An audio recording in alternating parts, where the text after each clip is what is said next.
Beastmaster terhebat. Bab 691. Li Qian merasa ngeri mendengar apa yang dikatakan Dekan Fei. Namun, dia segera menyadari apa yang terjadi. Karena Dekan Fei berani mengatakannya secara terbuka, dia pasti punya cara untuk menyelesaikannya bahkan jika dia menghadapi krisis yang tidak dapat diprediksi. Dengan demikian, ia dapat menenangkan pikirannya dan tidak lagi merasa khawatir. Bagaimana? Sekembalinya ke Universitas Penjinak Binatang di Sazu dan memasuki pangkalan penelitian Zamrud di alam rahasia No. 3. Gadis kecil Sun Ruirui segera menghampiri. Dia tampak lebih khawatir daripada Wu Yu, wanita bersayap yang memiliki kontrak dengannya, dan Mo Ziyu. Tidak apa-apa. Dengan Dekan Pan Bing dan Dekan Fei di sini, tidak mungkin ada yang salah. Li Qian terkekeh, cukup tersentuh oleh perhatian yang ditunjukkan gadis muda itu, Sun Ruirui.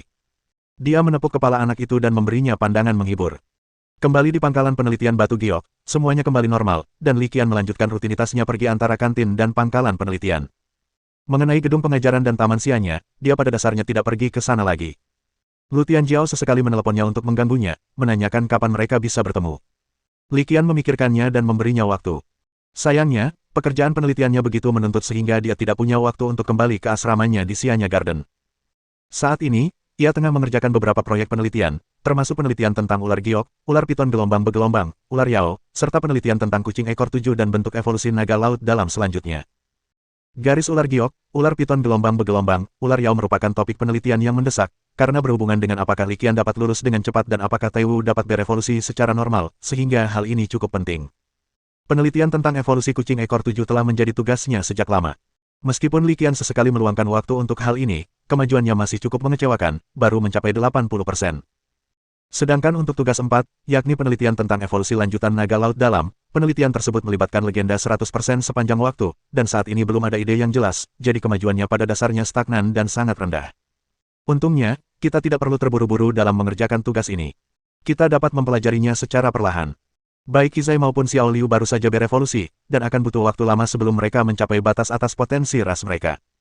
Setelah merangkum situasi penelitian saat ini, Li Qian memutuskan untuk tidak membuang waktu lagi dan tiba di pangkalan penelitian nomor 9 di alam rahasia ketiga sore itu. Pangkalan penelitian 9 bukan milik pelatih atau tim penelitian tertentu.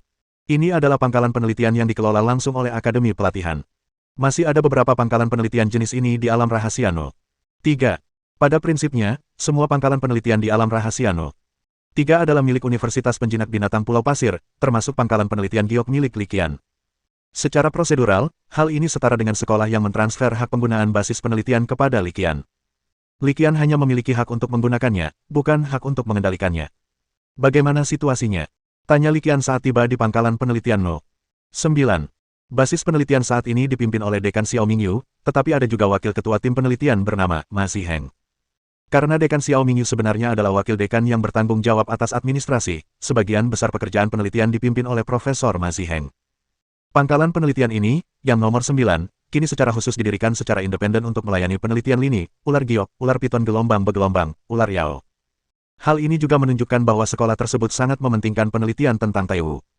Sebuah kelompok penelitian khusus dibentuk untuk tujuan ini. Semua informasinya ada di sini. Silakan lihat sendiri.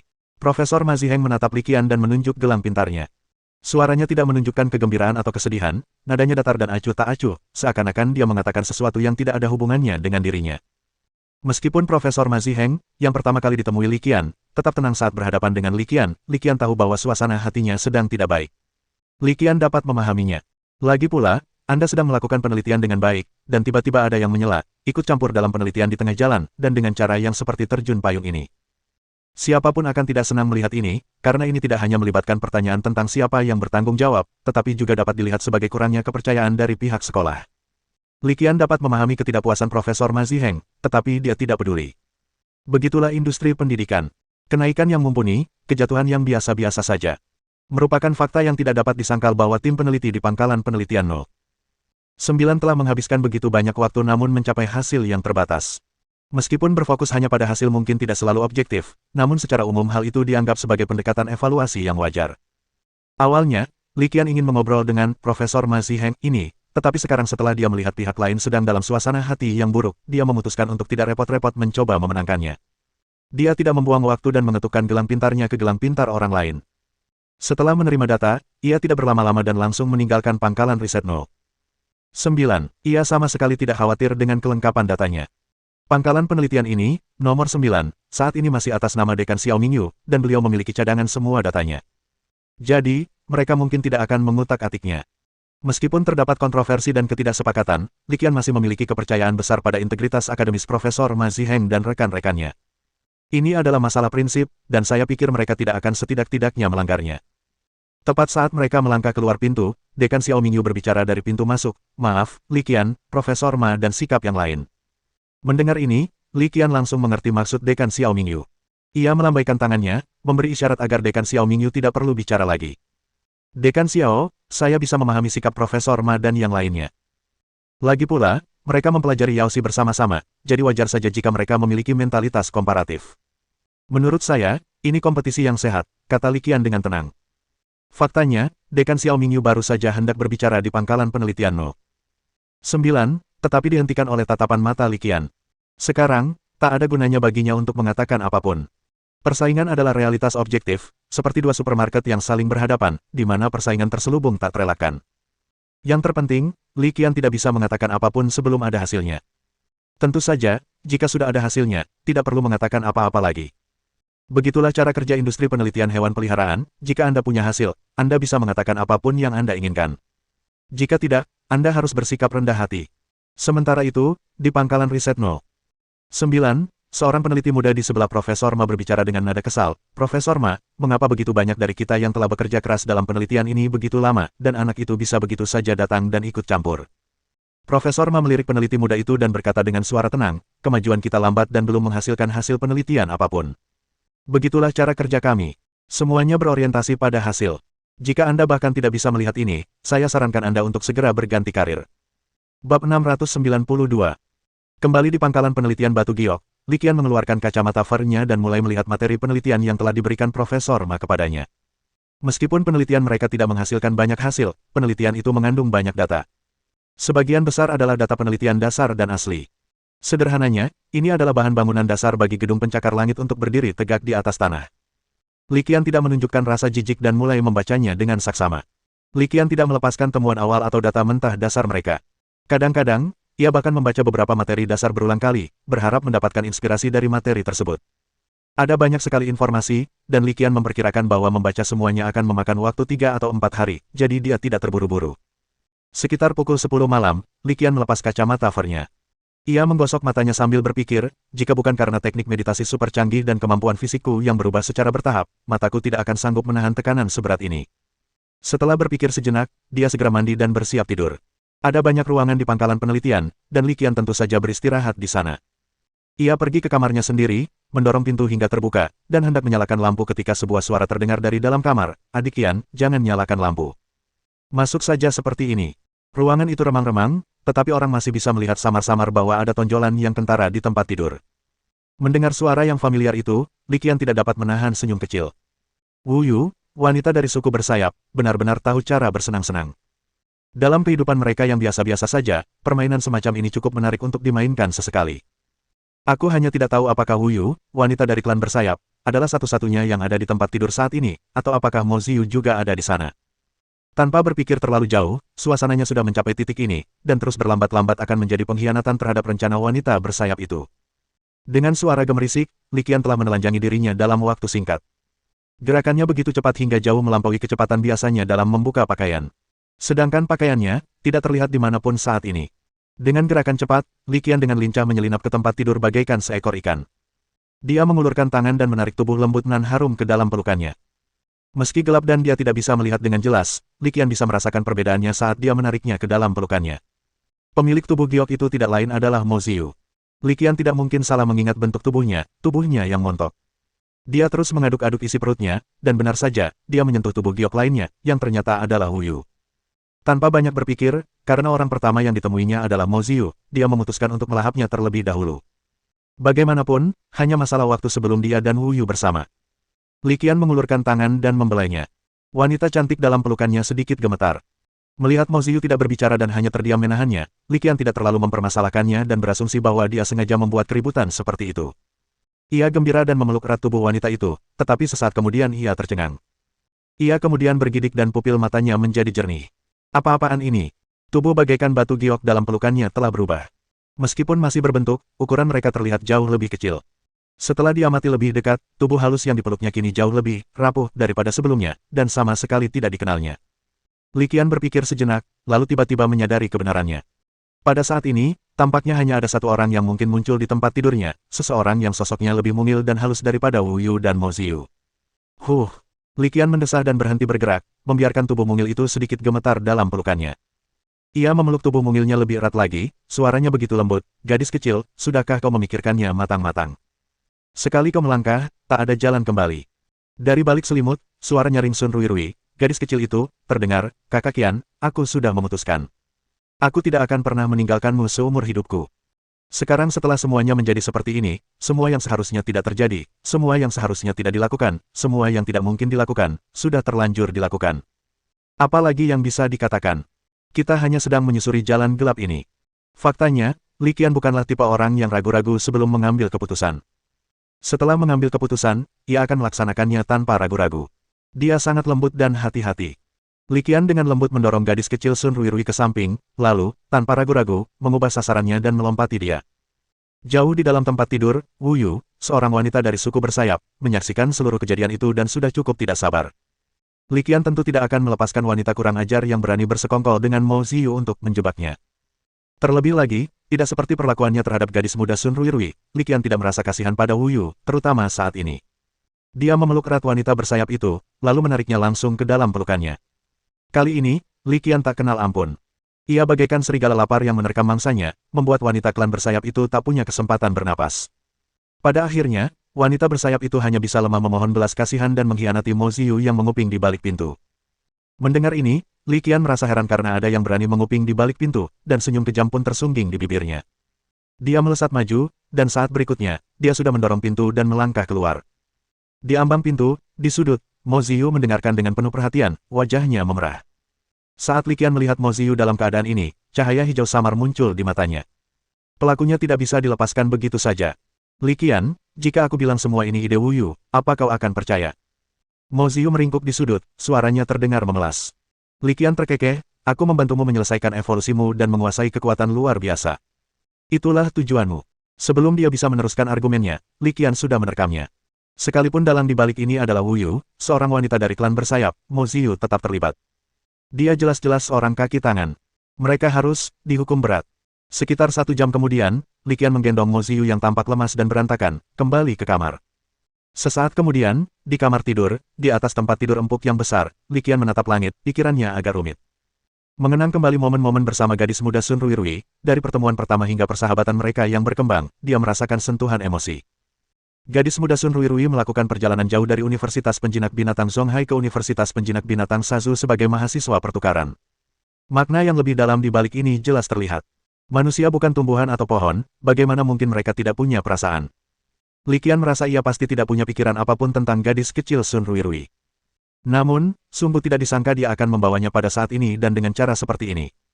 Dia menarik napas, tersenyum, dan mencoba menjernihkan pikirannya, berusaha untuk tidak terlalu memikirkannya. Lagi pula, itu hanya tindakan impulsif.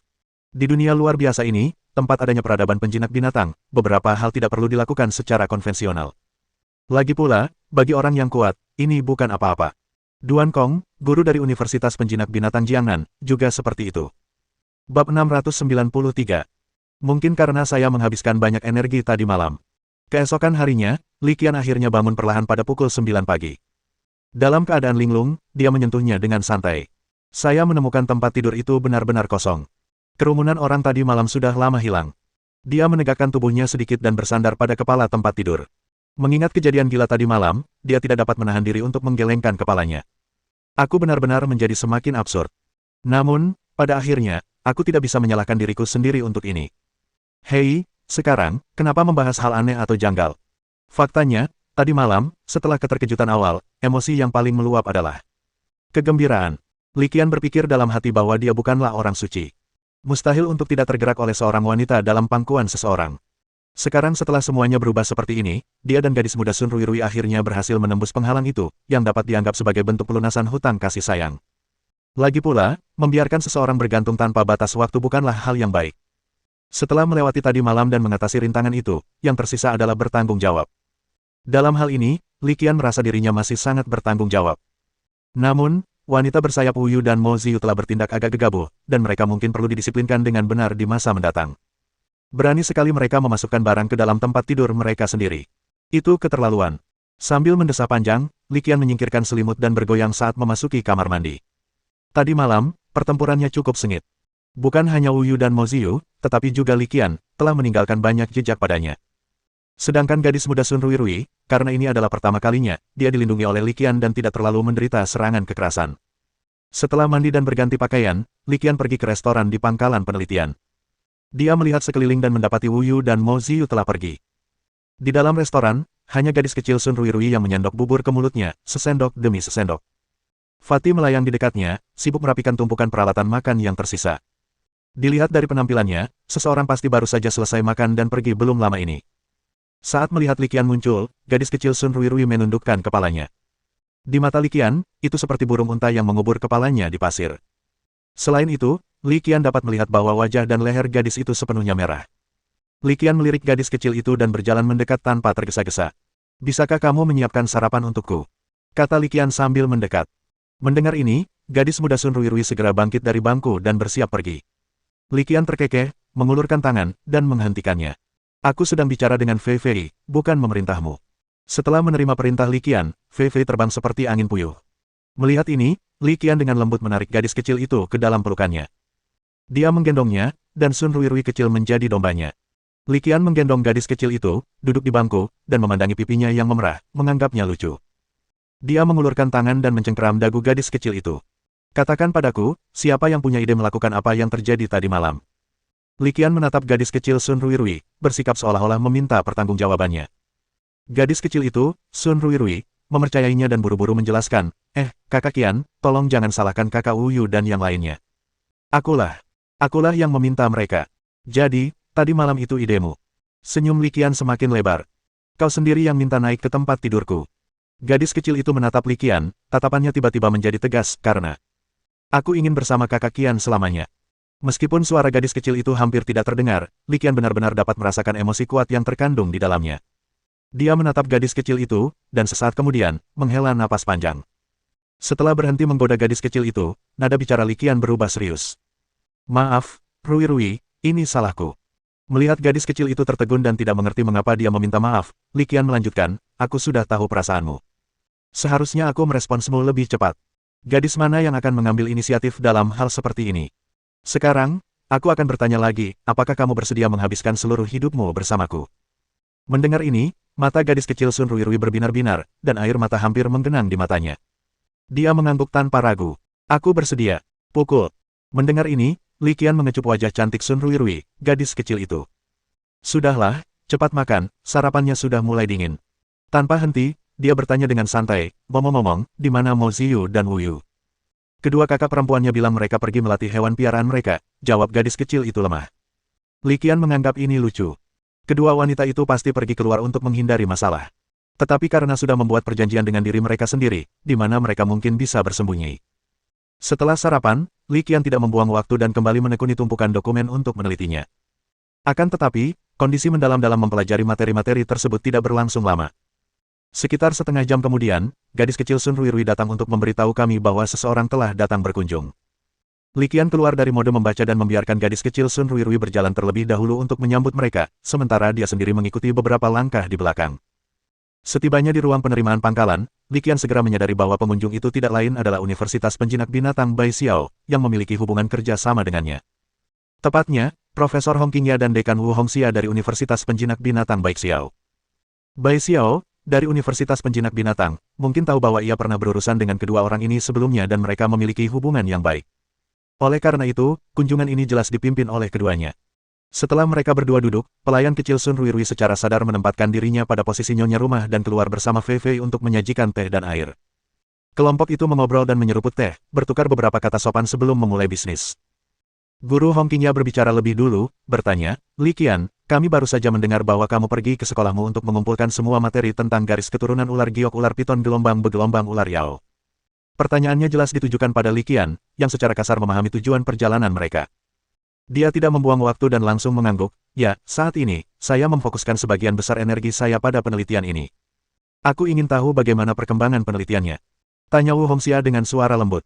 Li Qian berpikir sejenak dan menjawab dengan jujur, ini baru saja dimulai, tetapi kami memiliki cukup banyak data penelitian tentang jalur evolusi ini. Dia berhenti sejenak, lalu melanjutkan, saya kira tidak lama lagi kita akan melihat hasilnya. Setelah menjelaskan penelitiannya secara singkat, Li Qian langsung ke intinya, Dekan Wu, Anda ingin bertanya tentang evolusi Taiwu, kan? Bab 694. Kedatangan mereka saat ini sepertinya tidak ada maksud lain selain menanyakan perkembangan evolusi Taiwu. Wu Hongxia dan yang lainnya mengangguk setelah mendengar kata-kata langsung Li Qian. Sebenarnya, Li Qian merasa cukup yakin dalam masalah ini. Dengan selesainya evolusi elang langit petir ungu, tantangan yang tersisa sepenuhnya berada di tangan ular Yao. Mengingat rute ular giok, ular piton gelombang bergelombang, ular Yao sangat jelas, Li Qian yakin penelitian itu tidak akan memakan waktu lama. Akan tetapi, meski kepercayaan itu penting, tak seorang pun dapat memberikan jaminan 100% dalam hal meneliti masalah ini. Jadi setelah berpikir sejenak, Li Qian berkata dengan serius, kemajuan penelitian Taiwu sebenarnya terhenti di Yaoshi. Kamu tahu itu? Li Qian tidak langsung menjawab. Dia memberikan pengantar singkat. Faktanya, alasan mengapa Universitas Penjinak Binatang Sazu dan Universitas Penjinak Binatang Baixiao sangat mementingkan Taiwu tidak dapat dipisahkan dari poin ini. Evolusi legenda Taiwu sebenarnya cukup sederhana. Bahkan dengan rangkaian penyeimbang energi yang ditemukan kemudian, ia masih dapat dengan mudah mengalahkan metode evolusi legendaris lainnya. Semakin sederhana sesuatu, semakin mudah untuk ditiru, dan semakin besar kemungkinan untuk dipromosikan dalam skala besar. Menguasai seluruh jalur evolusi berarti ada kemungkinan yang sangat tinggi bahwa seseorang dapat mengembangkan banyak hewan peliharaan potensial tingkat legendaris dalam waktu yang singkat. Selain itu, atribut Taiwu yang luar biasa dan kemampuannya untuk bebas berganti antara bentuk elang dan ular juga merupakan faktor yang sangat penting. Setelah beberapa perkenalan singkat, Li Qian melanjutkan, mengenai Yaoshi, data penelitian yang saya dan Universitas Penjinak Binatang Sazu miliki cukup lengkap. Saya tidak bisa menjamin 100%, tapi saya bisa memberi perkiraan waktunya. Saya yakin bisa menyelesaikan penelitian ini paling lambat akhir semester depan. Jika kamu bisa menunggu dan percaya padaku, pada akhir semester depan aku seharusnya bisa membantumu berkembang menjadi Taiwu. Dia terdiam sejenak, lalu melanjutkan, tentu saja, kalau kau khawatir, kau bisa menambahkan pilihan lain. Pohon Fusang 9 Naga dan Gagak Emas berkaki 3 adalah hewan peliharaan legendaris yang luar biasa. Setelah berkata demikian, Li Qian menutup mulutnya dan tidak berkata apa-apa lagi. Dia telah mengatakan semua yang perlu dia katakan. Sekarang terserah mereka untuk membuat pilihan mereka sendiri. Mendengar ini, Wu Hongxia mengangguk.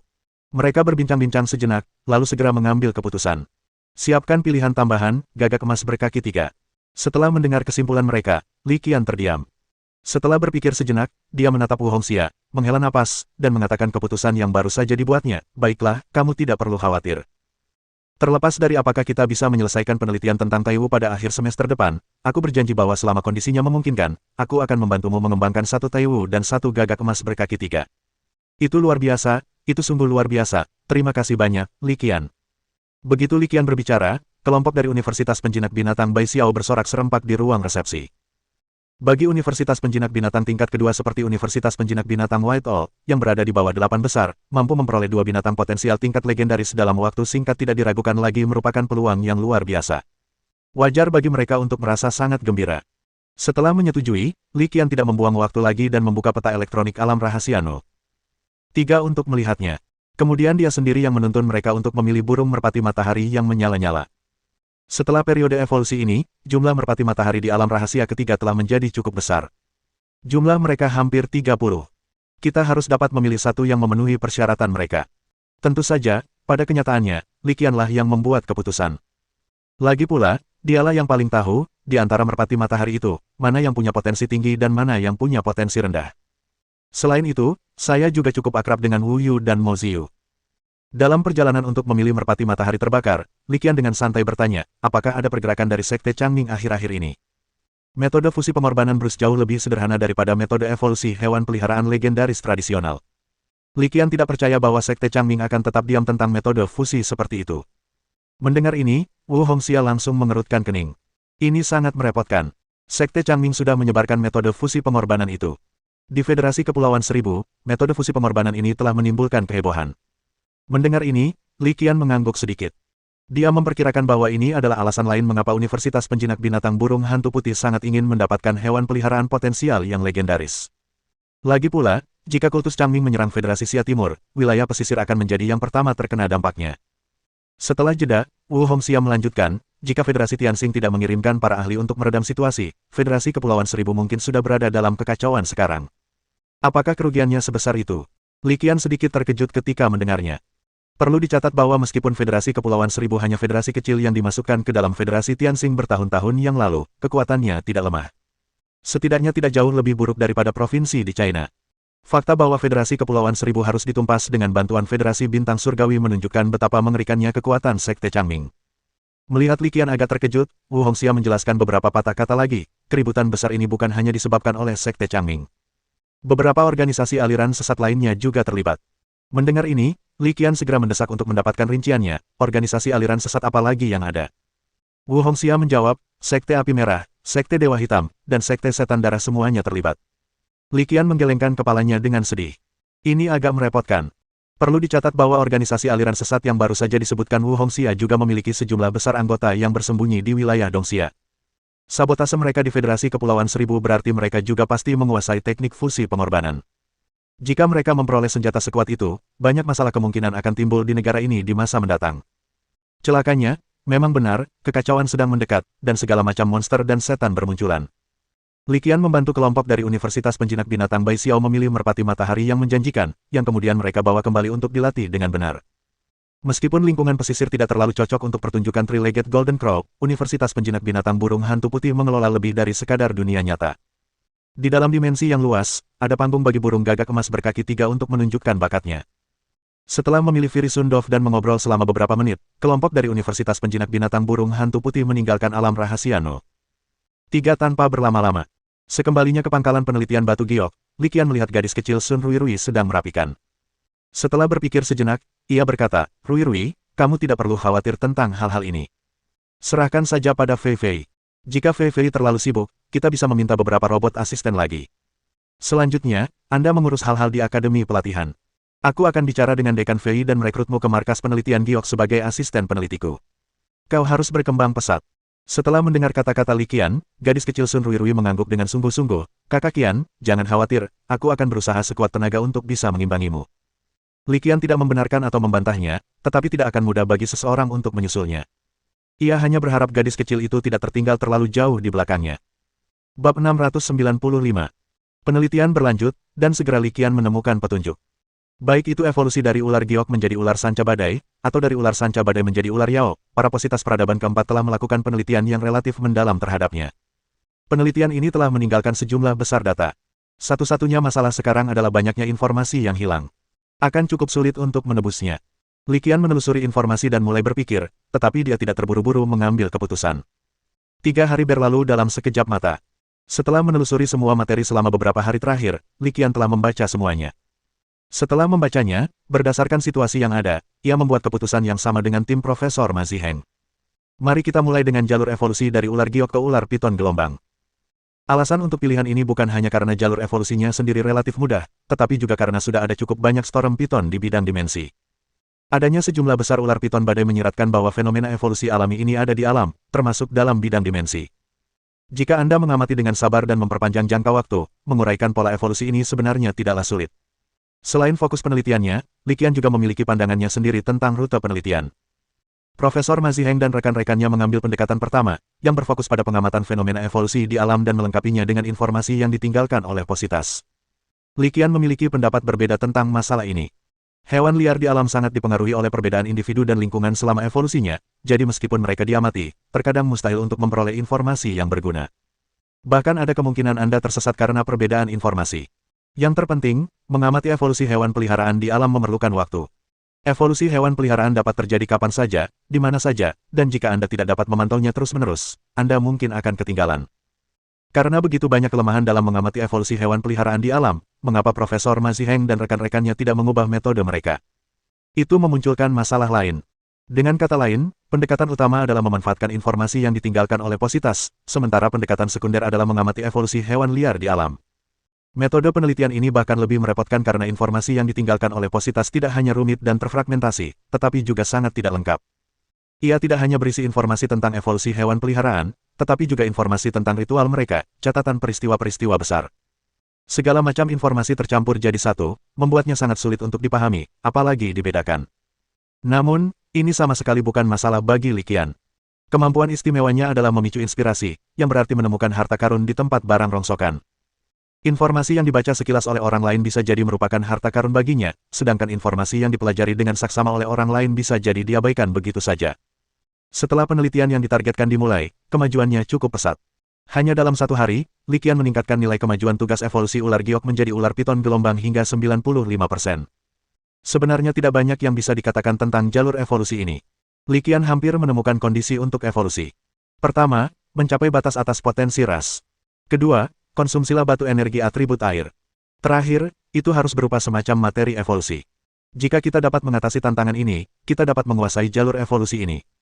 Saat ini, tim Profesor Ma Ziheng juga terjebak di sini. Li Qian merenungkan cukup lama apa materi evolusi ini, memeriksa semua materi yang berpotensi berhubungan, namun sayangnya, jari emas itu tidak memberikan respons apapun. Ini juga menunjukkan bahwa materi evolusi ini pasti sangat istimewa. Li Qian tidak terburu-buru. Kalaupun ia buntu, ya sudahlah. Ia akan mempelajarinya perlahan-lahan. Lagi pula, ia tidak bisa sepenuhnya tenggelam dalam penelitian dan mengabaikan hal-hal lain. Ada beberapa hal yang masih harus dia tangani, dan ada beberapa pesta makan malam yang harus dia hadiri.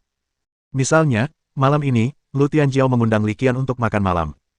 Makanannya dimakan di restoran dekat gerbang belakang sekolah. Li Qian tiba di pintu belakang dan bertemu Lu Tianjiao di ruang pribadi. Selain Li Qian, ia juga mengundang beberapa teman dekat dan teman sekelas. Selama jamuan makan, gelas-gelas berdenting dan roti panggang dipertukarkan. Li Qian juga memanfaatkan kesempatan ini untuk mengenal teman-teman Lu Tianjiao. Dilihat dari kepribadiannya, teman-teman dan teman sekelasnya tampaknya cukup baik dan layak berteman. Li Qian mengobrol sebentar dengan mereka, lalu mengalihkan perhatiannya kepada Lu Tianjiao. Lu tua, lumayan, kau naik ke tingkat kaisar begitu cepat. Ya, tujuan Lu Tianjiao menyelenggarakan makan malam ini adalah untuk merayakan. Untuk merayakan keberhasilannya naik ke tingkat kaisar. Berbeda dengan Li Qian, Lu Tianjiao tidak memiliki kode curang. Kemampuannya untuk naik ke level kaisar di usia ini sudah cukup untuk membuktikan bakatnya yang luar biasa. Aku masih selangkah di belakangmu, nak. Lu Tianjiao menatap Li Qian, senyum pahit muncul di wajahnya. Li Qian menghampirinya dan menepuk pundaknya. Jangan begitu. Aku juga baru saja maju. Aku hanya sedikit lebih cepat darimu. Juga, sebaiknya kamu tidak membandingkan dirimu denganku, kalau tidak, kamu akan sangat tertekan dan bahkan merasa rendah diri di kemudian hari. Mendengar ini, senyum Lu Tianjiao langsung membeku.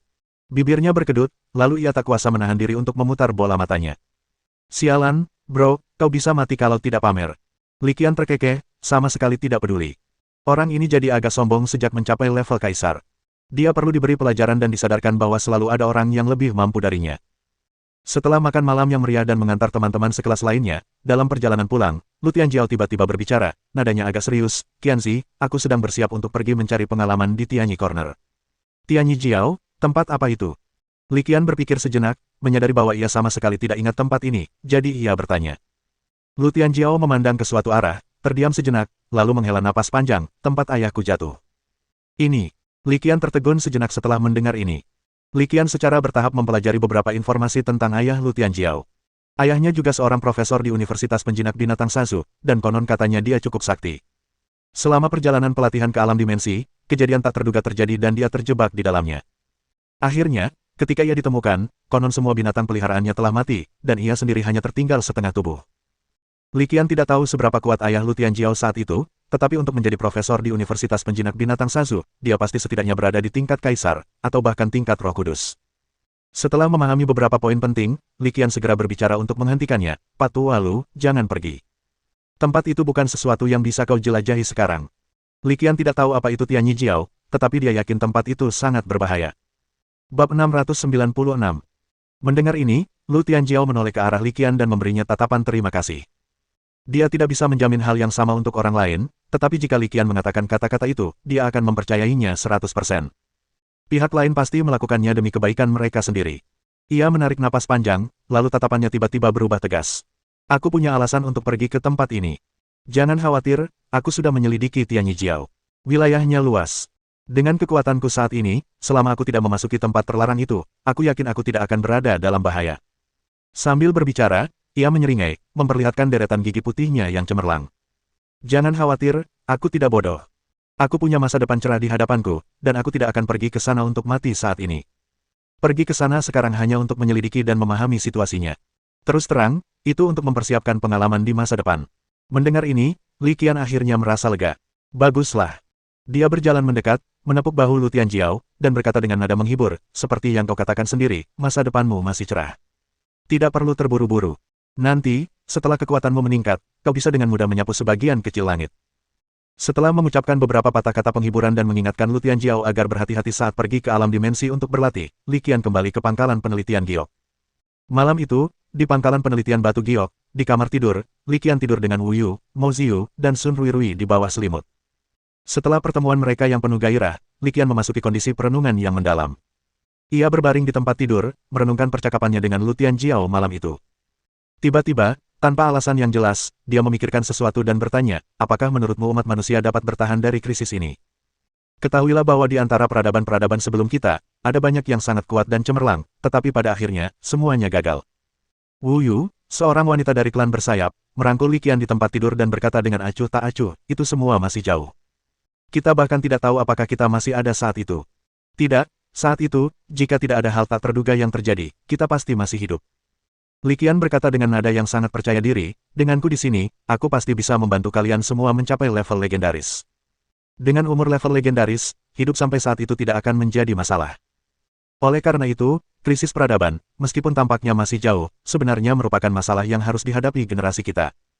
Setelah mendengar kata-kata Li Qian, Wu Yu, seorang wanita dari suku bersayap, terdiam dan mulai merenungkan pertanyaan itu. Aku tidak peduli dengan semua itu, kata gadis kecil Sun Ruirui tegas. Jika umat manusia dapat mengatasi krisis peradaban, itu akan menjadi hasil terbaik, agar kita bisa bersama untuk waktu yang lama. Jika kita tidak dapat mengatasi krisis, maka mari kita binasa bersama. Pokoknya, selama aku bisa bersamamu, saudara Qian, aku tidak akan takut hidup atau mati. Gadis bodoh, tidak akan terjadi apa-apa. Li Qian mengulurkan tangan dan mengelus kepala gadis kecil Sun Ruirui, tersenyum, lalu berkata dengan nada santai, aku tak akan membiarkan apapun terjadi padaku, dan aku pasti tak akan membiarkan apapun terjadi padamu. Munculnya sistem curang, perjalanan waktu seseorang, apakah semua kejadian aneh ini benar-benar hanya kebetulan, hanya kecelakaan? Menurut berbagai novel daring dari kehidupan saya sebelumnya, jika terjadi pergolakan besar, musibah menimpa, dan peradaban runtuh, karakter seperti orang terpilih atau orang terpilih dunia akan sering muncul. Misi mereka adalah menyelamatkan dunia. Li Qian sebenarnya tidak terlalu percaya pada teori, yang terpilih, atau yang terpilih karena takdir, tetapi pertama-tama ia menjelajahi waktu, lalu ia membangkitkan kemampuan curang. Segalanya tampak dikendalikan oleh tangan tak terlihat. Sambil menggelengkan kepala, Li Qian mencoba menenangkan pikirannya dan berhenti berpikir terlalu banyak. Ia mengeratkan pelukannya pada wanita lembut di pelukannya dan berkata dengan suara yang sangat lembut, merupakan berkah bagiku untuk bisa memiliki kalian semua di sini. Wu Yu, wanita bersayap itu, tiba-tiba teringat sesuatu, dan suaranya terdengar agak kesal, aku hanya berharap keberuntunganmu, adik kecil Qian, bisa berakhir di sini dan tidak menyebar lebih jauh. Bibir Li Qian sedikit berkedut mendengar keluhan Wu Yu. Sepertinya kalian berdua yang memprovokasi perselingkuhan Ruirui, tapi sekarang kalian malah menyalahkanku karena tidak setia. Apa kalian berdua mau mengadu domba? Saat berbicara, Li Qian tidak menunjukkan belas kasihan, mengulurkan tangan untuk menarik Wu Yu, wanita bersayap itu, ke dalam pelukannya dan dengan kasar membelai bagian tertentu dari tubuhnya. Dia mulai mengungkit-ungkit keluhan lama, dan gerakan tangannya semakin kasar. Juga, kau perlu diberi pelajaran tentang masalah Ruirui. Beraninya kau mengambil keputusan untukku dalam situasi seperti ini. Setelah dirusak oleh Li Qian, Wu Yu, seorang wanita dari suku bersayap, merasa lemah dan tak berdaya. Ia berhasil mengendalikan wanita itu sepenuhnya. Melihat ini, Mo Ziyu langsung membela sahabatnya, Kak Qian, apa yang kau katakan terdengar seperti kau munafik setelah mendapatkan keuntungan.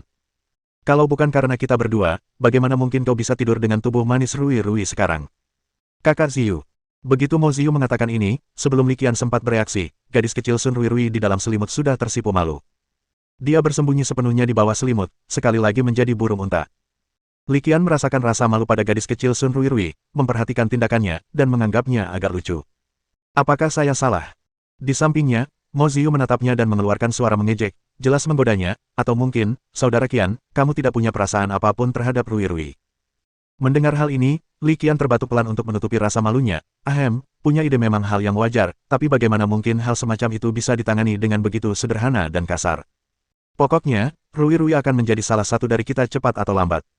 Semakin cepat dia bergabung, semakin dia bisa membantu kita menghadapimu, dasar penjahat besar. Mo Ziyu cemberut dan membalas tanpa basa-basi. Li Qian tentu saja mengerti maksud tersirat Mo Ziyu. Ia menatap wanita dari klan Yanling itu, mengubah posisinya, lalu mengulurkan tangan untuk menariknya ke dalam pelukannya. Akhirnya, Li Qian berbisik di telinganya, suaranya mengejek, ada apa? Dia sudah bergabung sekarang, kan? Dan apa hasilnya? Masih sama seperti sebelumnya. Mo Ziyu mengerti maksud tersirat Li Qian, dan dia melirik gadis kecil Sun Ruirui dengan pura-pura kesal. Tidak ada yang dapat dilakukannya. Gadis ini terlalu sensitif, dan dia tidak dapat bertahan lebih dari beberapa ronde melawan Li Qian. Tidak ada bedanya dengan memberikannya secara gratis. Baginya dan Wu Yu, peningkatan kekuatan tempur lebih baik daripada tidak sama sekali. Li Qian mengeratkan pelukannya pada wanita cantik itu, membelai rambutnya, lalu berkata lembut, "Tenang saja, aku bukan tipe orang yang suka main-main. Dengan kalian bertiga, aku sudah lebih dari puas." Mo Ziyu meringkuk dalam pelukan Li Qian, secara lahiriah tidak menunjukkan perubahan emosi, tetapi dalam hatinya dia tidak dapat menahan diri untuk mendesah, "Aku tahu kau bukan tipe orang yang suka main perempuan, tetapi kau tidak dapat menahan diri ketika orang-orang terus mendekatimu." Tegasnya, ketiga-tiganya sebenarnya mendekatinya atas inisiatif mereka sendiri. Bab 697. Setelah malam yang agak absurd, Li Qian bangun terlambat keesokan paginya. Ketika ia bangun, ia melihat ketiga wanita itu sedang sarapan di meja makan. Di samping meja makan, Fei Fei, Anan, dan Lele sibuk menyajikan berbagai jenis sarapan, satu piring demi satu. Awalnya, hanya ada satu robot asisten di seluruh pangkalan penelitian Jade, Fatih. Namun, dengan kedatangan ketiga wanita itu dan terus bertambahnya jumlah hewan peliharaan, jelas bahwa Fatih sendiri akan kewalahan. Selain itu, ada hal lain yang mesti diperhatikan. Di masa mendatang, Dekan Fei akan secara bertahap mentransfer beberapa pangkalan penelitian lain yang belum digunakan di daerah sekitarnya atas namanya. Pada saat itu, bahkan satu robot asisten seperti Fatih akan terlalu sibuk untuk menangani semuanya. Li Qian, yang hanya mengenakan jubah mandi, duduk di meja makan dan sarapan bersama ketiga wanita itu. "Ngomong-ngomong, kita bertiga sudah naik ke level kaisar. Apa rencanamu untuk posisi kontrak yang baru ditambahkan?" Saat sarapan, Wu Yu, seorang wanita dari klan bersayap, tiba-tiba bertanya. Wu Yu, wanita bersayap, mengajukan pertanyaan itu dengan santai, tetapi Li Qian berpikir keras setelah mendengarnya. Setelah merenung sejenak, dia mengangguk sedikit lalu menjawab dengan ekspresi serius, "Saya pribadi menyarankan agar slot kontrak tambahan yang baru ini harus digunakan dengan hati-hati. Di atas Kaisar ada Roh Kudus, dan di atas Roh Kudus ada legenda. Pada titik ini, kita harus mulai memikirkan apa yang terjadi setelah level legenda," lanjut Li Qian. Ini adalah sesuatu yang secara khusus diberitahukan kepadanya oleh Dekan Fei dan Dekan Pan Bing beberapa hari yang lalu. Tanpa henti, ia melanjutkan sambil menyantap sarapannya, "Pada tahap ini, kecuali jika itu adalah hewan peliharaan dengan kemampuan pelengkap yang sangat kuat, pilihan pertama sudah pasti adalah hewan peliharaan dengan potensi legendaris." Wu Yu dan Mo Ziyu mengangguk kecil setelah mendengar ini. Setelah sarapan sederhana, Li Qian kembali ke laboratorium penelitiannya dan kembali bekerja. Taiwu adalah hewan peliharaan legendaris yang sangat kuat. Atribut dan konfigurasi keahliannya sangat baik. Jika dapat diteliti secara menyeluruh, bahkan tim kecil Li Qian pun dapat memperoleh peningkatan kekuatan tempur yang signifikan. Tentu saja, jika penelitian yang lengkap dapat dilakukan, hal itu akan menjadi lebih penting lagi bagi Universitas Penjinak Binatang Sasu. Oleh karena itu, Li Qian tidak hanya mementingkan penelitian ini, tetapi juga agak cemas karenanya. Di pagi hari, dia tidak mendalami topik evolusi lebih jauh, tetapi malah melihat beberapa materi yang baru saja dikirim Profesor Liang Huaizhen kemarin. Dikatakan telah ditemukan hanya 2 hari lalu dari reruntuhan Posita di Rawa Tingyuan. Materi yang disampaikan tidak mengejutkan Li Qian. Materi tersebut berupa gambar pindaian ukiran batu dan mural. Tidak banyak ukiran batu dan mural. Menurut foto berukuran A3 yang dipindai, hanya ada sekitar 10, dan beberapa ukiran batu dan mural sudah agak buram. Sekilas pandang pada gambar hasil pemindaian membuat Li Qian membeku karena terkejut. Ia lalu bergumam dalam hati, akhirnya bereaksi. Mungkinkah pil ini kunci evolusi? Ya, tepat pada saat itu, pada gambar hasil pemindaian itu, Li Qian melihat sosok yang menyerupai Posita tengah memberi makan hewan peliharaan yang bentuknya seperti ular. Pada gambar yang dipindai, sosok yang mirip Posita itu sedang memegang pil berwarna gelap di jari-jari tangannya. Saat dia melihat pil hitam itu, sebuah notifikasi elektronik berbunyi dalam benaknya. Inspirasi +1, tugas 1, evolusi ular giok menjadi ular piton badai, kemajuan tugas saat ini 96%. Mendengar suara notifikasi elektronik di benaknya, bibir Li Qian melengkung membentuk senyum tipis. Notifikasi elektronik ini datang tepat waktu. Meskipun hanya sedikit meningkatkan nilai kemajuan, sebenarnya ini menandakan bahwa arah penelitian yang jelas telah ditemukan. Hebat, kemajuan misi akhirnya meningkat lagi. Senyum tipis tersungging di bibir Li Qian, dan rasa percaya diri yang kuat terpancar di matanya. Selanjutnya, seharusnya hanya ada satu masalah yang tersisa, yaitu formula spesifik untuk pil ini. Pergi dan saksikan video evolusi ular giok menjadi ular piton gelombang yang ditemukan di alam. Dengan arahan penelitian yang jelas, Li Qian langsung memikirkan bagian lain dari data video yang baru saja dikirim. Tanpa ragu, dia segera mengeluarkan rekaman video dan mulai memeriksanya dengan cermat. Rekaman video tersebut semuanya baru disusun oleh tim Ma Ziheng, menunjukkan evolusi alami ular giok di alam liar. Saat ia menonton, Li Qian secara bertahap menemukan benang merah dalam video-video ini. Di antara tumpukan materi video ini, sebagian besar rekamannya menampilkan sejenis rumput, yang seharusnya menjadi semacam sumber daya yang luar biasa. Inspirasi plus 2, tugas 1, evolusi ular giok menjadi ular piton gelombang melonjak, kemajuan tugas saat ini 98%. Setelah menatap tanaman hijau dalam video, Liqian tiba-tiba mendengar suara notifikasi elektronik lain di benaknya. Ini rumput kecil berdaun bercabang. Gumam Liqian dalam hati, lalu segera berbalik dan mencari di intranet Universitas Penjinak Binatang Sasu. Tak lama kemudian, ia menemukan informasi tentang rumput ini. Rumput lidah ular. Memang menyerupai lidah ular yang bercabang. Liqian memiringkan kepalanya sedikit, melihat informasi yang ditemukannya. Tiba-tiba, senyum tipis muncul di bibirnya. Menarik, sangat menarik. Tim Maziheng pasti telah menemukan informasi kunci yang begitu jelas. Namun, informasi yang mereka bagikan tidak mencakup aspek ini. Sepertinya mereka memang menyembunyikan beberapa informasi penting. Sambil menggelengkan kepala, Liqian tak kuasa menahan tawa. Ia bergumam lagi, merasa agak geli, tapi, tak apa. Sekalipun informasi ini disembunyikan, tak akan berarti apa-apa bagiku. Mengekstraknya dari seseorang dengan kemampuan seperti Cheat pun tak masalah. Tugas 1, jalur evolusi dari ular giok ke ular piton gelombang melonjak, progresnya telah mencapai 98%. Selanjutnya, kita hanya perlu satu informasi penting terakhir. Setelah melepas kacamata furnya, Liqian duduk di kursi dan merenung. Pada titik ini, tugas penelitian praktis telah selesai, hanya satu informasi penting yang hilang. Memikirkan hal ini, dia tidak dapat menahan diri untuk tidak mengerutkan kening, apa sebenarnya informasi penting ini. Liqian tidak terburu-buru. Setelah melakukan begitu banyak misi penelitian hewan peliharaan, ia tahu betul bahwa semakin dekat ia dengan garis finish, semakin tenang ia harus bertindak. Bab 698. Setelah menenangkan diri dan memikirkannya sebentar, Liqian segera mengambil keputusan. Mari kita lihat dan amati langsung. Mungkin kita akan menemukan beberapa hal yang tidak biasa, ujarnya santai. Setelah berkata demikian, dia tidak membuang waktu lagi dan berangkat. Sejak didirikannya proyek penelitian pada ular Yao, Akademi Pengembangbiakan telah mendirikan basis pengembangbiakan di alam rahasia No. 3. Itu adalah lembah yang dikelilingi pegunungan, dengan sungai mengalir di tengahnya, membentuk rawa yang agak berlumpur. Tepat setelah meninggalkan pangkalan penelitian batu giok, tepat di pintu masuk, Liqian bertemu dengan gadis kecil Sun Ruirui. Mendengar Liqian berencana pergi ke lembah tempat ular giok dan ular piton gelombang dibesarkan untuk melakukan pengamatan, gadis kecil itu pun penasaran dan ingin ikut melihat. Liqian memikirkannya dan menyarankan agar dia ikut melihat-lihat. Sepertinya tidak akan ada masalah, jadi dia setuju. Jadi keduanya membuka peta elektronik alam rahasia No. 3, menunjukkan lokasi lembah ular, dan kemudian mengikuti peta untuk menemukannya. Liqian langsung memanggil Qizai dan menungganginya ke sana, sehingga mereka tiba di lembah ular hanya dalam waktu singkat. Snake Valley sebenarnya tidak disebut Snake Valley. Tempat ini khusus dibuat oleh Akademi Pembiakan Universitas Penjinakan Hewan di Sazu untuk melayani penelitian ular Yao. Untuk menghindari kesulitan dalam komunikasi, Liqian langsung memberinya nama. Setelah tiba di wilayah lembah ular, kedua orang dan hewan peliharaan mereka langsung mendarat di lembah tersebut. Saat tujuh turun, auranya yang kuat langsung menyebabkan ular giok dan ular piton gelombang bergelombang di lembah menjadi gelisah dan gelisah. Liqian melirik lembah ular dan melihat hewan peliharaan seperti ular yang berdesakan di dalamnya. Ia segera menilai situasi dan berkata, "Hei, ada cukup banyak. Ular giok saja, mungkin ada puluhan ribu. Hanya saja jumlah ular piton gelombang melonjak agak sedikit, mungkin hanya 2 atau 300. Melihat binatang buas yang berdesakan di lembah ular, Liqian berjalan melewatinya dan mulai mengamatinya dengan saksama. Melihat Liqian telah memperhatikan selama beberapa saat, gadis kecil Sun Ruirui menjadi penasaran dan bertanya, "Kakak Qian, apakah kamu menemukan sesuatu?" Liqian menatap gadis kecil Sun Ruirui, mengerucutkan bibirnya tak berdaya, lalu mengangkat bahu, hasilnya sudah jelas dengan sendirinya. Melihat Liqian tidak memperoleh apapun, gadis kecil Sun Ruirui segera menutup mulutnya dan tidak berkata apa-apa lagi. Setelah mengamati cukup lama tanpa menemukan apapun, Liqian sedikit gelisah. Saat itu, suara gadis kecil Sun Ruirui terdengar lagi, "Tempat ini, bagaimana ya, sepertinya agak aneh." "Ruirui, katakan padaku, apakah ada yang aneh dengan tempat ini?"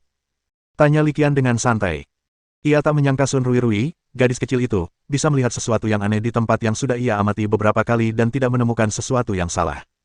Oleh karena itu, dia mendengarkan apa yang dikatakan gadis kecil Sun Ruirui dengan santai, tanpa menaruh harapan apapun padanya. Gadis muda itu, Sun Ruirui, berbicara perlahan dan penuh perhatian, setelah melirik ke sekeliling lembah ular, di bidang dimensi dangkal di bawah yurisdiksi Universitas Penjinak Binatang Zonghai, terdapat juga area lembah ular yang serupa, tetapi dihuni oleh binatang peliharaan seperti ular piton batu kuning, ular piton air hitam, dan ular sisik biru. Dia mengerutkan kening dan menyuarakan keraguannya, secara logika, di tempat-tempat di mana ular dan hewan peliharaan lainnya hidup berdampingan, seharusnya ada banyak ular yang berganti kulit, tetapi saya belum melihat satu pun di lembah ini. Ini agak tidak biasa. Saat gadis kecil itu selesai berbicara, suara notifikasi elektronik tiba-tiba terngiang di benak Liqian. Inspirasi plus 2, tugas 1, evolusi ular giok menjadi ular piton gelombang melonjak, kemajuan tugas saat ini 100%, kirim tugas. Li Qian terdiam sejenak saat mendengar pemberitahuan elektronik di benaknya. Ia tidak pernah membayangkan misinya akan selesai dengan cara yang aneh seperti itu. Benar-benar di luar dugaannya. Teringat apa yang baru saja dikatakan gadis kecil Sun Ruirui, Li Qian segera memahami informasi kuncinya. Ya, itu adalah bulu ular, bahan terakhir, itu sebenarnya adalah bulu ular piton badai. Setelah menemukan kuncinya, Li Qian tak kuasa menahan diri untuk tidak menunjukkan ekspresi bahagia. Ia langsung menatap gadis kecil itu, Sun Ruirui, dengan penuh rasa terima kasih. Ruirui, hebat sekali. Kau sungguh bintang keberuntunganku. Semak. Tanpa ragu, dia menghampiri dan mencium wajah Sun Ruirui, gadis kecil yang masih agak tembam itu. Gadis muda itu, Sun Ruirui, langsung tersipu setelah tiba-tiba diserang oleh Li Qian, dan berbisik mengeluh, Kakak Qian, apa yang kau lakukan? Ini siang bolong. Mendengar ini, Li Qian langsung mengerti apa yang dimaksud gadis kecil Sun Ruirui, lalu berkata penuh arti, baiklah, Ruirui benar. Malam ini, kakakmu akan mentraktirmu makanan lezat. Mendengar ini, Sun Ruirui merasa semakin malu. Gadis kecil itu berharap bisa menemukan celah di tanah dan merangkak ke dalamnya. Apalagi yang bisa kamu beri hadiah untuk seseorang di malam hari? Tak lebih dari itu. Bahkan gadis yang paling lamban pun bisa memahaminya. Justru karena memikirkan hal ini, ia merasa sangat malu. Untungnya, tidak ada orang lain di sekitarnya, kalau tidak, ia tidak akan tahu bagaimana harus bersikap. Tak tahu malu. Mendengar kata-kata Li Qian, wajah gadis kecil Sun Ruirui langsung memerah, dan dia lari meninggalkan lembah ular. Li Qian memperhatikan gadis kecil itu berlari dan tersenyum kecut. Seperti yang dikatakannya, Sun Ruirui memang bintang keberuntungan. Jika dia tidak menunjukkannya, Li Qian tidak akan pernah memikirkan tentang pergantian bulu ular, setidaknya tidak dalam jangka pendek, dan tugas itu tidak akan selesai secepat itu. Faktanya, sekarang gadis kecil Sun Ruirui telah menunjukkannya, dan semuanya saling berhubungan, semuanya tampak masuk akal. Sebelumnya, Li Qian telah meramalkan bahwa materi akhir untuk evolusi ular giok akan sangat luar biasa. Ternyata, tebakannya benar. Itu memang pergantian bulu ular, dan itu dilakukan oleh ular piton raksasa.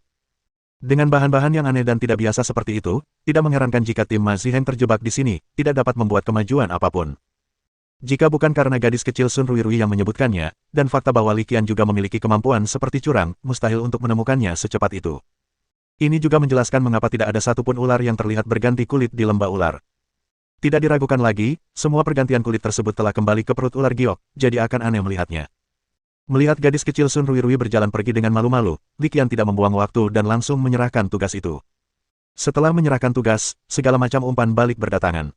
Kekuatan mental Li Qian sedikit meningkat, tetapi tentu saja, peningkatan sekecil itu jelas tidak cukup untuk mendukungnya menerobos ke alam minor berikutnya. Kedua, aliran informasinya sangat kecil. Karena isinya terbatas, Li Qian menyerapnya sepenuhnya dalam waktu yang sangat singkat. Terakhir, ada poin prestasi. 1 poin prestasi lebih baik daripada tidak sama sekali, tetapi dengan 1 poin prestasi ini, total poin prestasinya kembali mencapai 25.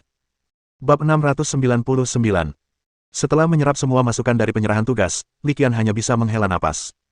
Evolusi dari Jade Serpent menjadi Wave Piton sebenarnya cukup sederhana, hanya melibatkan 3 langkah. Pertama, latih ular giok hingga mencapai batas potensi rasnya. Batas potensi ras ular giok berada di puncak ras elit, jadi melatihnya tidaklah sulit. Kedua, selama evolusi, buatlah ular giok melingkari batu energi atribut air. Selama evolusi, permintaan energi sangatlah besar. Memegang batu energi atribut air dapat memberikan energi tepat waktu selama evolusi. Terakhir, dan yang paling penting, dia perlu minum pil ular giok. Yang disebut pil ular giok adalah jenis pil yang digambarkan dalam mural reruntuhan masyarakat Posita. Pil tersebut dibuat dari lumpur ular dan rumput lidah ular dengan perbandingan 1:1,5. Pergantian bulu ular inilah yang menghambat bagian penelitian ini, dan sekaligus menghentikan kemajuan Ma Ziheng dan timnya. Li Qian tahu betul bahwa tanpa bantuan sistem curang, hampir mustahil baginya untuk meneliti pil ular biru ini sendirian. Sekalipun kita berhasil mengetahuinya secara kebetulan, kita tidak tahu berapa lama waktu yang dibutuhkan. Setelah menyerap semua masukan, Li Qian tidak tinggal di lembah ular lebih lama lagi. Dia langsung meninggalkan Snake Valley. Di pinggiran lembah ular, dia melihat gadis kecil pemalu, Sun Ruirui, yang telah melarikan diri. Ruirui, sejujurnya, kau benar-benar bintang keberuntunganku. Li Qian menatap Sun Ruirui, gadis kecil itu. Kalau bukan karena pengingatmu, aku tak tahu berapa banyak waktu yang akan terbuang untuk mencari informasi kunci tentang bagaimana ular giok berevolusi menjadi ular piton gelombang bergelombang. Saya menemukan ini secara tidak sengaja, dan saya sangat senang bisa membantu Anda, Saudara Qian, kata gadis kecil itu, Sun Ruirui, sambil tersenyum cerah. Ngomong-ngomong, Saudara Qian, apakah kamu sudah menemukan informasi kunci untuk evolusi? Li Qian mengangguk. Meskipun aku tidak bisa menjaminnya 100%, aku lebih dari 90% yakin. Faktanya, dia 100% yakin, tetapi ketika meneliti hal semacam ini, bersikap terlalu absolut bukanlah hal yang baik. Kita masih perlu bersikap rendah hati. Kalau begitu, kau bisa langsung berevolusi menjadi ular piton badai, kan? Tanya gadis kecil Sun Ruirui lagi. Li Qian tersenyum tanpa mengucapkan sepatah kata pun. Meskipun dia tidak menjawab, maksudnya cukup jelas. Keduanya menaiki 7-Eleven dan bersiap untuk kembali ke pangkalan penelitian batu giok. Di tengah perjalanan, Li Qian tiba-tiba bertanya, "Ngomong-ngomong, Ruirui, apakah kamu sudah menggunakan keempat slot kontrakmu?" Sejak terbebas dari belenggu bakat Awakener, tingkat kekuatan mental gadis kecil Sun Ruirui telah meroket ke tingkat teratas. Sekarang, lebih dari setahun telah berlalu, dan meskipun dia belum mencurahkan seluruh perhatiannya pada kultivasi, kekuatannya tetap meningkat sangat cepat berkat bakat bencana lautnya yang mengerikan. Saat ini, tingkat kekuatan mentalnya telah dinaikkan ke Overlord tingkat tinggi, yang merupakan level ke-7 Overlord. Memiliki 4 slot kontrak. Menurut apa yang diketahui Li Qian beberapa waktu lalu, pada tahap ini, gadis kecil Sun Ruirui baru menandatangani kontrak dengan 2 hewan peliharaan.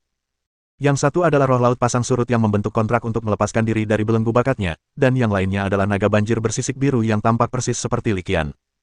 Sedangkan untuk naga banjir bersisik biru, Li Qian berencana untuk membantunya berevolusi menjadi naga banjir naga laut dalam setelah ia menembus batas atas potensi rasialnya. Meskipun evolusi mungkin terjadi bahkan tanpa menembus batas potensi ras, baik probabilitas evolusi maupun potensi setelah evolusi akan terpengaruh sampai batas tertentu. Kecuali benar-benar diperlukan, sama sekali tidak perlu melakukan sesuatu yang begitu picik seperti membunuh angsa yang bertelur emas. Terlebih lagi, pada tahap ini, tidak peduli bagaimana situasinya berkembang, mustahil hal itu akan berkembang ke titik di mana gadis muda Sun Ruirui perlu pergi ke medan perang. Oleh karena itu, sama sekali tidak perlu terburu-buru dalam evolusi. Mengenai pola pikir di balik kontrak Sun Ruirui dengan Azure Scarlet Dragon, Li Qian tahu sedikit tentangnya. Sebagian besar alasannya mungkin karena pengaruh saya sendiri. Kontrak itu sendiri sebenarnya tidak bermasalah.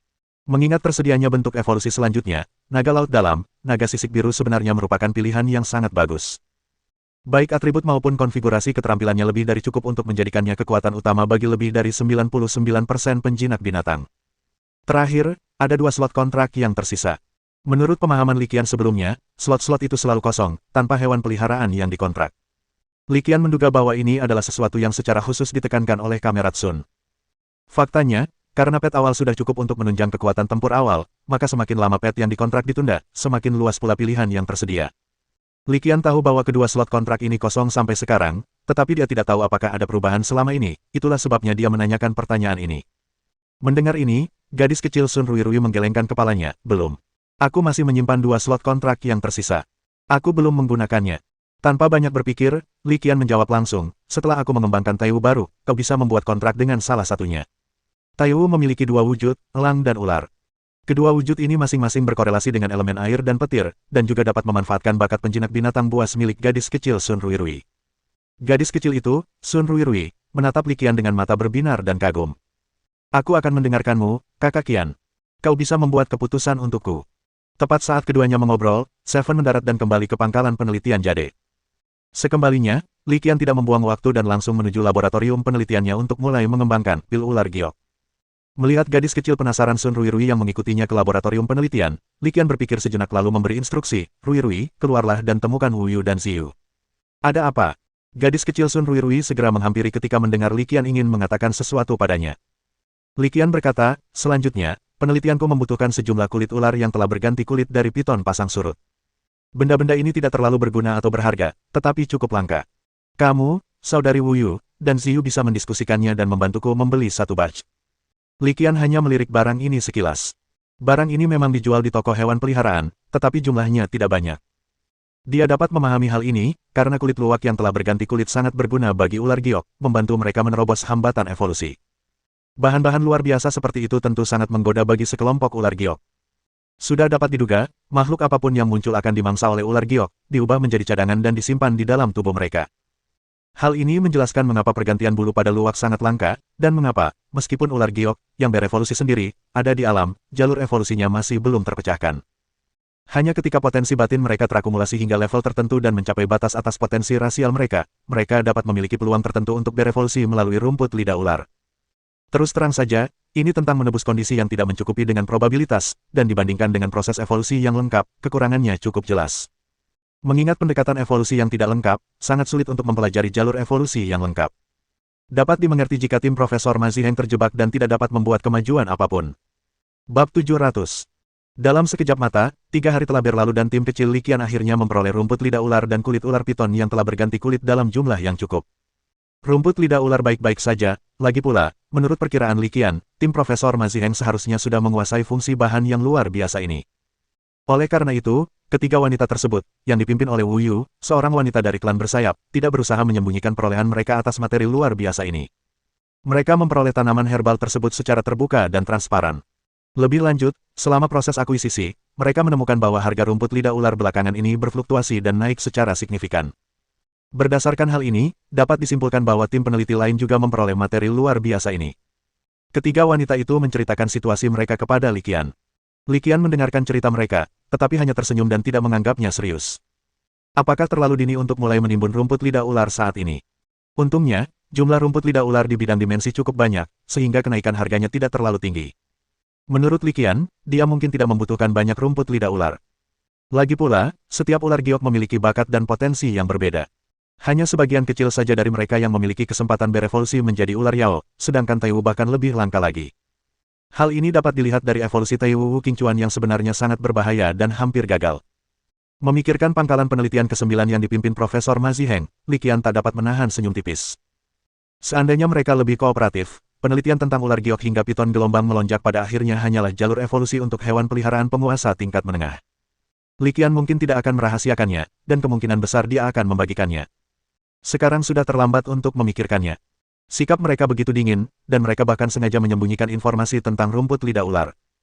Pada titik ini, mustahil bagi Liqian untuk begitu bersemangat menyenangkan mereka. Atas dasar pertimbangan inilah Wu Yu dan kedua putrinya menggunakan beberapa trik saat memperoleh bahan evolusi jenis kedua, yakni kulit ular piton badai yang telah ditumpahkan. Mereka menyamar untuk menyembunyikan informasi pembelian mereka yang sebenarnya, dan bahkan membeli barang-barang di tempat-tempat kecil yang tersebar sebelum akhirnya mengirimkan semuanya ke Universitas Penjinak Binatang Sasu. Dalam situasi seperti ini, hampir mustahil bagi tim peneliti manapun, apalagi tim peneliti ular giok ular piton gelombang ular Yao lainnya, untuk mengetahui kebenaran, atau bahkan bagi pasukan resmi Universitas Penjinak Binatang Sasu. Ketika Liqian menerima kulit ular piton yang telah dikelupas, ia bertanya dengan santai. Mendengar Wu Yu menyebutkan cara menyembunyikan informasi pembelian, ia pun tertawa terbahak-bahak. Sebenarnya dia tidak terlalu peduli dengan tahapan penelitian evolusi dari ular giok ke ular piton gelombang, karena potensi ular piton gelombang hanya begitu-begitu saja. Namun, kehati-hatian ketiga wanita itu tidak salah, dan Liqian bahkan memuji mereka karenanya.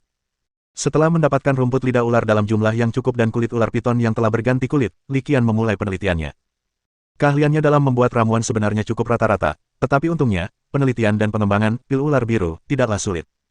Giling kedua bahan tersebut hingga menjadi bubuk, lalu uleni hingga menjadi adonan dengan perbandingan berat 1:1,5, dan terakhir lapisi dengan lilin. Informasi inti terletak pada rasio dua bahan yang luar biasa.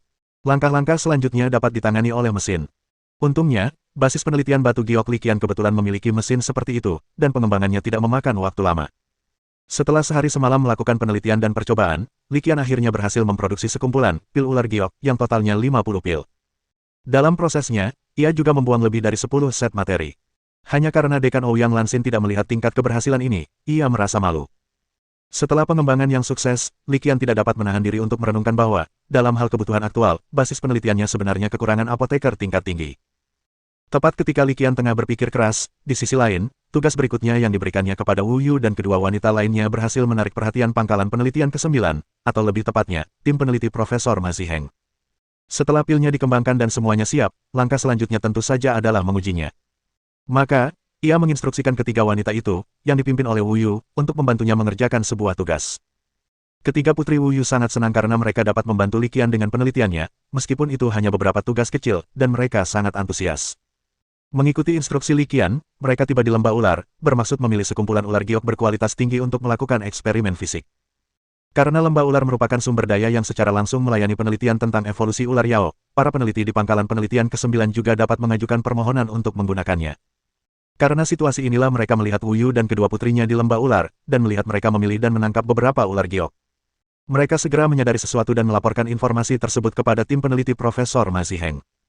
Di dalam pangkalan riset ke-9 alam rahasia ketiga, Ma Ziheng mendengarkan informasi yang dilaporkan oleh bawahannya, matanya sedikit terbelalak tak percaya. Apa? Dia baru meneliti sebentar, dan sudah mulai eksperimen fisik. Dia tak bisa menahan diri untuk tidak terkejut. Meskipun dia sudah tahu bahwa Li Qian adalah seorang jenius, dia tidak pernah menyangka bahwa Li Qian akan menjadi jenius seperti ini. Mendengar hal ini, seorang peneliti muda berkacamata berbingkai hitam langsung mencibir penelitian Li Qian dengan berkata, "Profesor Ma, mereka pasti menggertak. Bagaimana mungkin mereka mencapai tahap penelitian fisik hanya dalam beberapa hari? Penelitian mereka pasti belum lengkap dan banyak kekurangannya. Saya ingin melaporkan mereka. Saya ingin melaporkan mereka karena melakukan eksperimen fisik secara sembrono dan mengabaikan nyawa hewan peliharaan." Peneliti muda itu awalnya mencoba menghibur Ma Ziheng, tetapi akhirnya ia menjadi agak histeris. Pada saat ini, seorang peneliti wanita muda yang berdiri tak jauh dari Ma Ziheng juga angkat bicara. Sikapnya lebih lembut. "Profesor Ma, tidak perlu khawatir. Meskipun Li Qian telah memulai eksperimen fisik, beliau mungkin hanya memverifikasi beberapa informasi kunci, bukan melakukan eksperimen evolusi fisik yang sesungguhnya." "Baiklah, Profesor Ma, saya akan memeriksanya lagi. Saya hanya melihat orang-orang dari pangkalan penelitian giok memilih ular giok sebelumnya." Peneliti pria muda yang datang untuk melaporkan informasi ini menyadari bahwa kata-katanya telah membuat guru yang bertugas sedikit bingung, jadi ia segera mencoba menebus kesalahannya. "Saya akan pergi dan bertanya lagi, dan saya pasti akan mengetahui tujuan percobaan mereka." Sambil berbicara, peneliti muda itu bergegas pergi. Melihat kepergiannya, Ma Ziheng menyipitkan matanya sedikit, dan entah kenapa, firasat buruk muncul di hatinya. Pada saat yang sama, seorang peneliti dengan gaya rambut Mediterania yang seusia berjalan dari belakangnya dan menepuk pundaknya dengan lembut.